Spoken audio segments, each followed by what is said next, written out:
Welcome to another Honda CB200 video. In this video we're going to be concentrating on the rear shocks.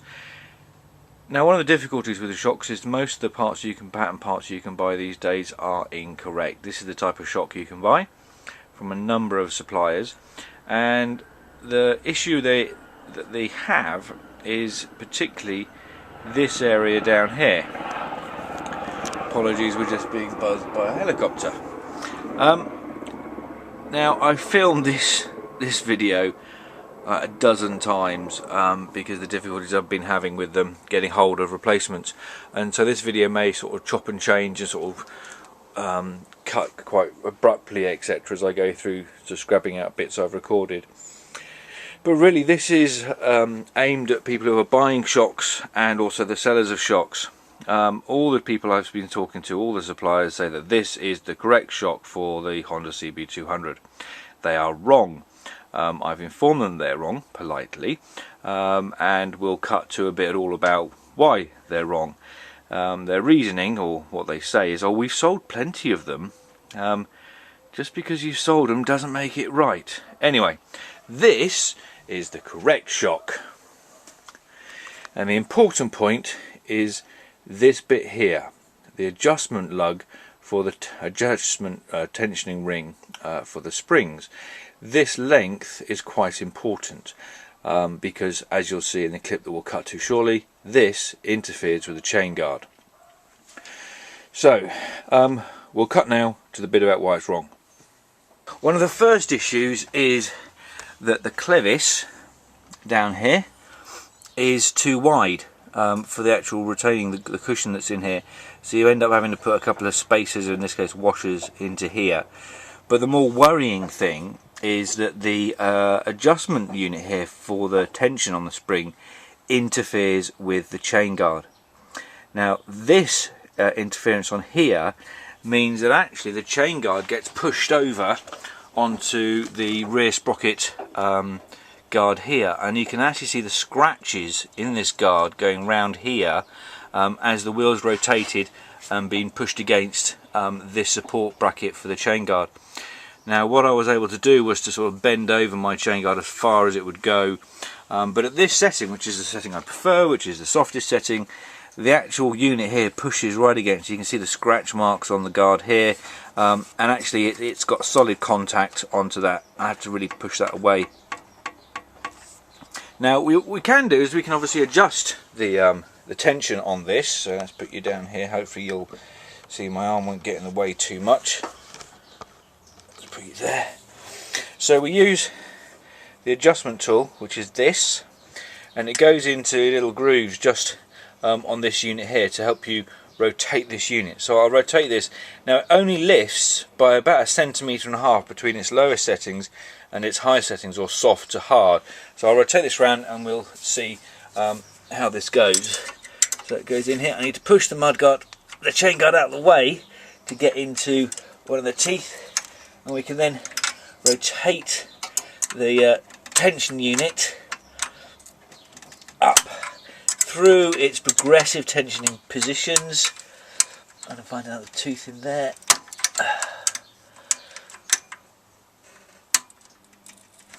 To there. Pushing the chain guard out of the way so I can get behind. To there. So that's its hardest setting. And you might have seen as we're doing that this whole unit goes upwards and puts tension onto the spring. Now, what this does, if I bring you around here, is it lifts this unit up. Now, bearing in mind that my chain guard is actually bent out of the way over there, there is only a couple of mil of play in that, which means I actually still can't pull this chain guard back out to where it should be. Now, I've had a right nightmare trying to find the actual dimensions for these shocks, original shocks as it were, but looking online and seeing some that I've seen, particularly in America, the main issue seems to be that this adjustment pin here, the pin that secures the adjustment ring, is too low down. It's too close to the clevis down here and needs to be up a bit higher.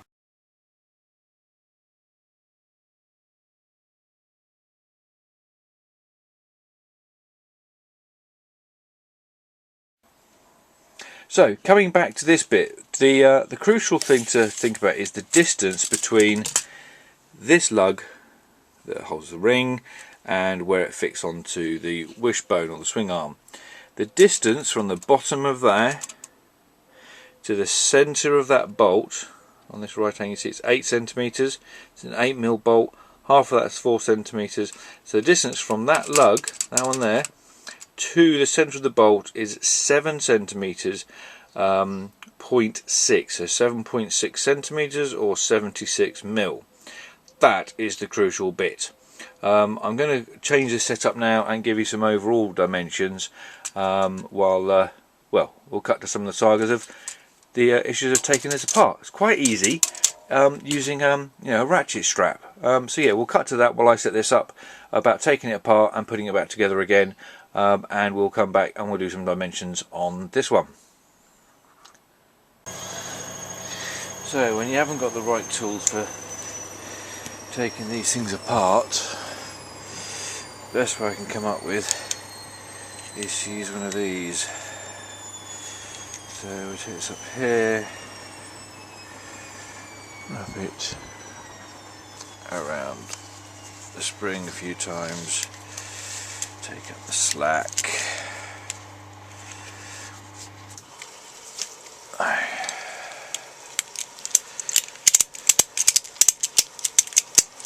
okay, onto the ground, yeah. Okay, here we go.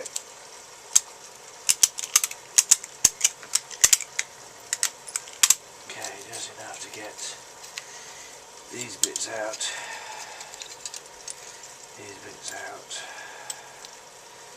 that off. Okay, and then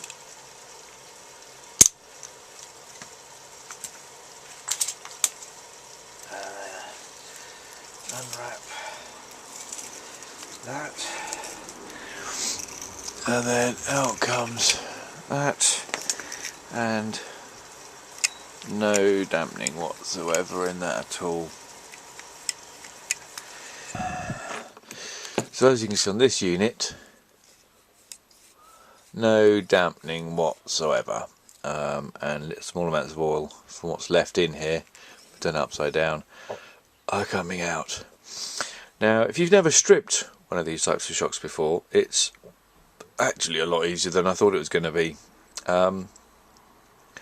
But the crucial tools are a vise, an adjustable spanner and a ratchet strap. Seem to be the easiest tools to use to fix this. So I'm going to assemble this one, and it's basically the reverse process to disassemble it.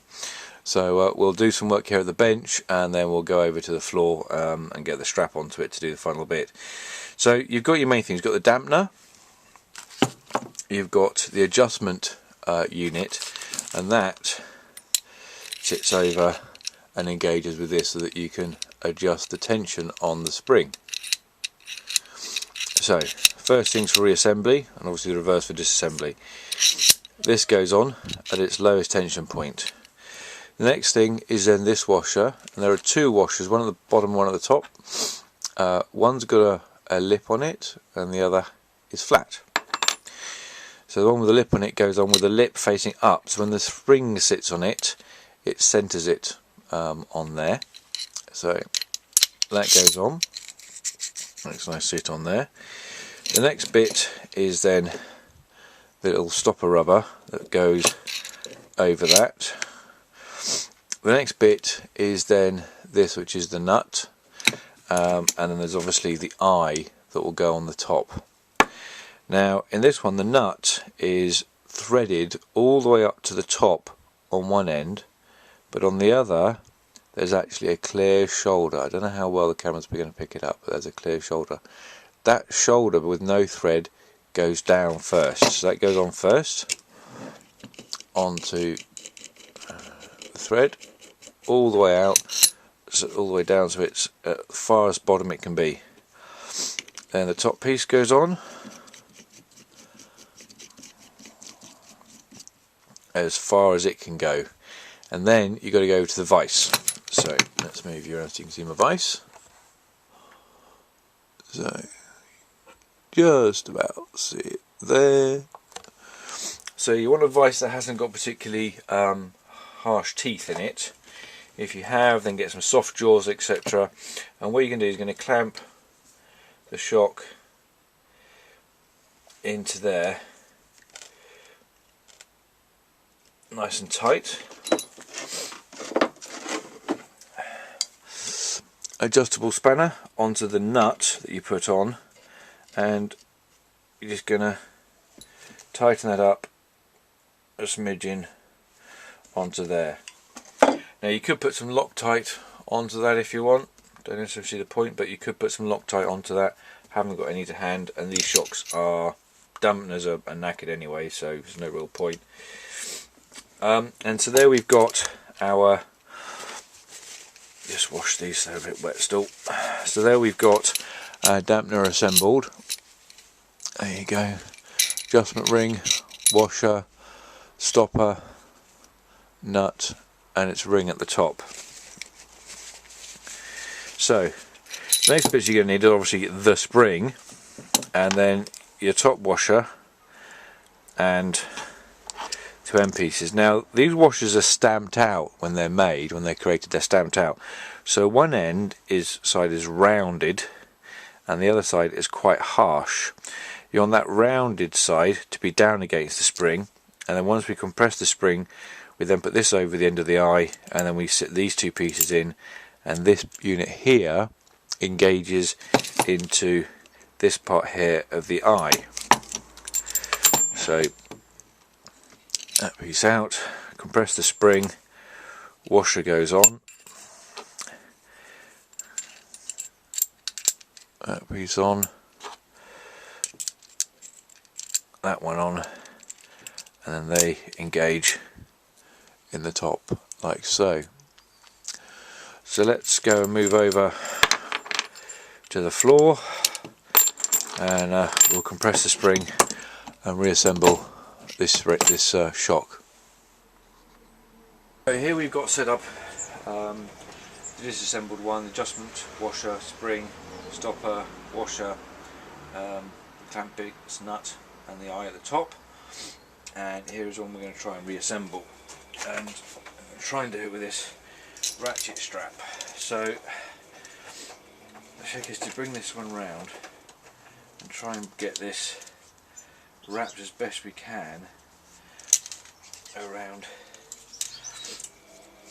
this spring.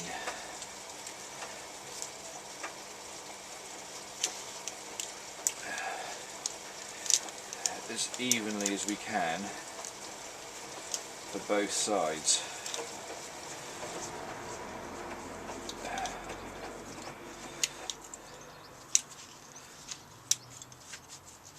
So that you've got one on one side and one on the other.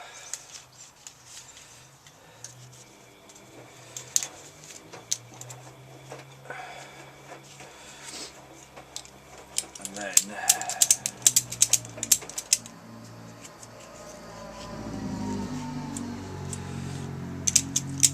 to do it up steadily so that you don't pinch that part.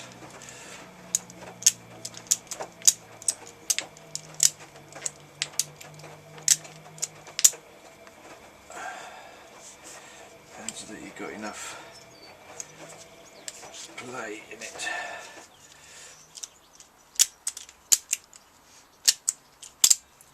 So hopefully I've got enough there now to get the washer on with the rounded side down against there. We then get that part into the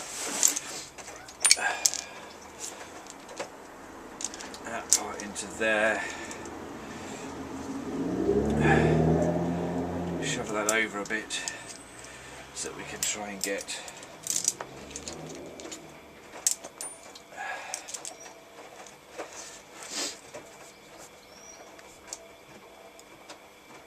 that spacer there, just about, and then once those are in and both up there tightly, and hopefully we can just take off the tension.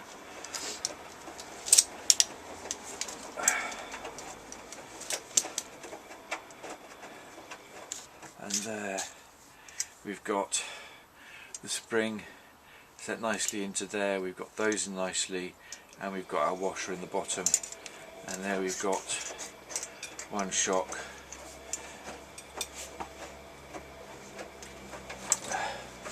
reassembled. Right, I hope you found that useful. So looking at the original type shock, unfortunately you saw in the video, in that clip, these dampeners are shot. It's the way it goes. Right, some figures. The diameter at the top, so the fixing coming out the top of on the frame for the bolt is 14mm diameter. Bolt at the bottom is 8mm diameter, M8 thread.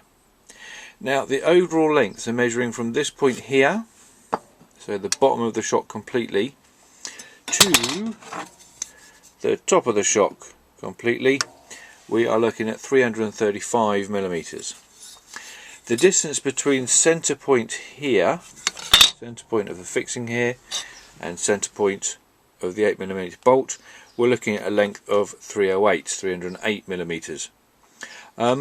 Diameter of the dampener main body is 27.5mm, and we already identified that the distance between the bottom of this lug and the centre line of that was 7.8, I think.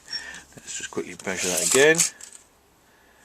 So bottom of there, 7.6 is the distance you're looking for between that lug, bottom of that lug, and the centre board of there. Now this is crucial, as you've seen from one of the other clips, in that the current one that you can buy interferes with the chain guard, pushes the chain guard onto the rear sprocket, and as you saw, you've got the scratching on the sprocket unit there. So I'm still hunting for a good condition dampeners, is what I need. The rest of it I've got on the pair that I've got, or trying to work out a way of potentially restoring these, bringing these back to life. So I hope that's been useful as a way of showing you the original type of shock that should be on the CB200, and that most of the ones that you can buy straight off the shelf, as it were, are incorrect, and why they are incorrect. Like I said, I've tried talking to the suppliers and they keep saying, well, we've sold loads of them, so they must be right. Unfortunately, they're wrong. I can't expect them to know everything about all the bikes, but you would have thought that they'd take the comments on from their customers, who obviously know their bikes quite well. So I hope that's been useful. I hope it's been informative. If you have any luck in finding originals or NOS, or have any ideas on how to restore original shocks that the dampener's gone, I would really appreciate your comments. Anyway, I hope it's been informative. Hope you've liked it. Thumbs up if you like it, thumbs down if you don't, but hopefully you have liked it. And please subscribe up there, I think. Anyway, that's been a Honda CB200 video focusing on the rear shocks.